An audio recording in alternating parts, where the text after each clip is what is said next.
आज अगर कोई व्यक्ति तुम्हारे धर्म या तुम्हारे धर्म ग्रंथ की निंदा कर रहा है तो ऐसा करने वाला वो कोई पहला व्यक्ति नहीं है।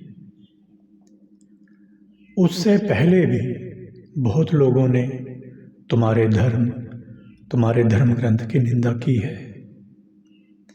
उनके निंदा करने से तुम्हारे धर्म का कुछ भी नुकसान नहीं हुआ, बल्कि उस निंदा के जवाब में तुम्हारे धर्म के विद्वानों ने कुछ बढ़िया, कुछ अच्छे ग्रंथ लिख दिए जिनमें उस निंदा का जवाब दिया गया था।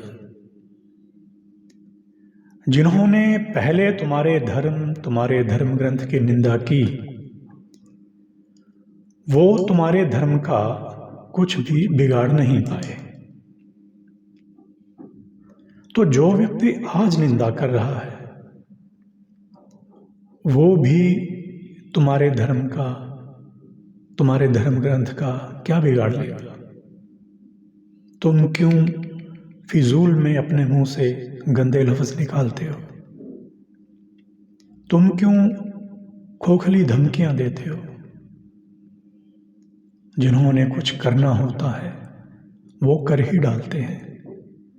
तुम्हारी तरह पहले से धमकियां देकर अलर्ट नहीं करते। वैसे भी धमकियां तो फिरौती के लिए दी जाती है। अभी और भी सुनो, दूसरे के धर्म या धर्म ग्रंथ की निंदा करने वाले तुम भी कोई पहले व्यक्ति नहीं हो। तुमसे पहले भी कई हो गुजरे जिन्होंने उस धर्म ग्रंथ की जमकर निंदा की। उससे उस धर्म का क्या नुकसान हुआ? कुछ भी नहीं। तो फिर तुम्हारे निंदा करने से उस धर्म ग्रंथ का क्या नुकसान हो जाएगा? कुछ भी नहीं। फिर बदअमनी क्यों फैलाना, कड़वाहट क्यों फैलानी? हर भौंकते कुत्ते को चुप कराने की कोशिश करनी ही क्यों? तुम्हारे बहुत नजदीक आकर भौंक रहा हो, तुम्हारे निजी क्षेत्र में घुस आया हो, तुम्हारी पर्सनल स्पेस में आ गया हो, तो उसे भगा दो। बस इतना ही काफी है। ये तो नहीं कि कोई कुत्ता तुम पर भौंक रहा है तो तुम भी उस पर भौंकना शुरू कर दो। जरा सोचो तो सही, एक रूहानी शख्सियत, एक आध्यात्मिक आदमी भौंकता हुआ कैसा लगेगा? जो भौंकता है वो कुत्ता ही होता है। बस दुनिया भर में धर्मों की निंदा करते हुए, धर्म ग्रंथों की निंदा करते हुए किताबें लिखी गई, कार्टून्स बने, मूवीज बनी। जिन्होंने ऐसा किया उनके कत्ल तक भी हुए। जिन्होंने कत्ल किए मर तो वो भी गए, लेकिन वो किताबें, वो कार्टून्स, वो मूवीज आज भी मौजूद हैं। बल्कि इंटरनेट के दौर में तो वो घर घर तक पहुंचने की हालत में हो चुके हैं। सलमान रश्दी एक बहुत बड़ा नॉवलिस्ट है,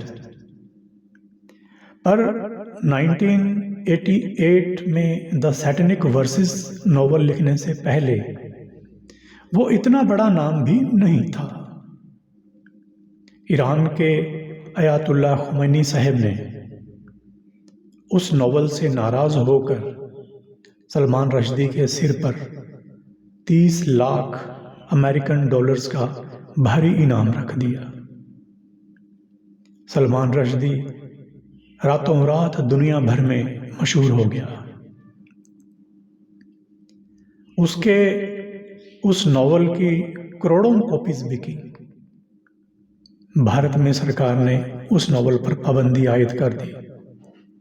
बाजार में यहाँ नहीं बिक सकती, लेकिन इंटरनेट से कोई भी कभी भी डाउनलोड करके पढ़ सकता है।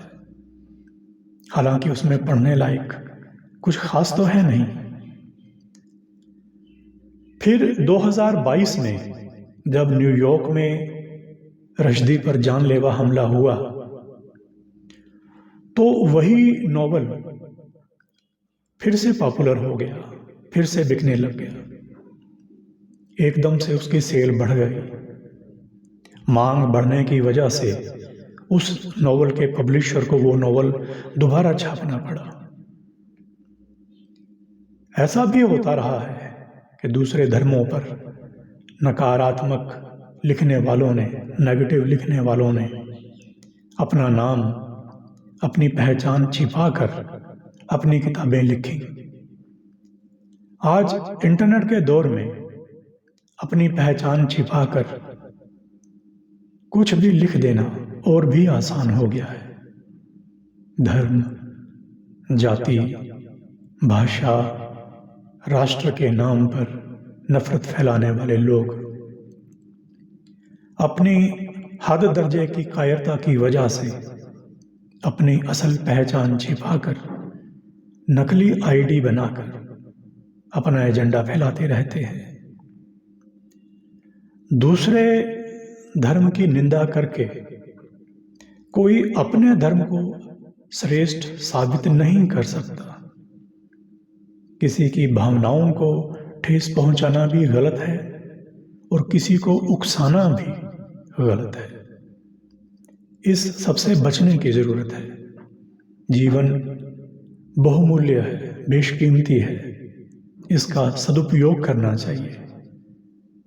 अपने धर्म की सेवा करने की इच्छा है तो कुछ ऐसा करो कि दूसरे के दिलों में खुद ब खुद तुम्हारे लिए इज्जत बन जाए। अपने लिए नफरत कमाकर कोई भी व्यक्ति अपने धर्म, अपने मजहब या अपने संप्रदाय के लिए इज्जत नहीं कमा सकता।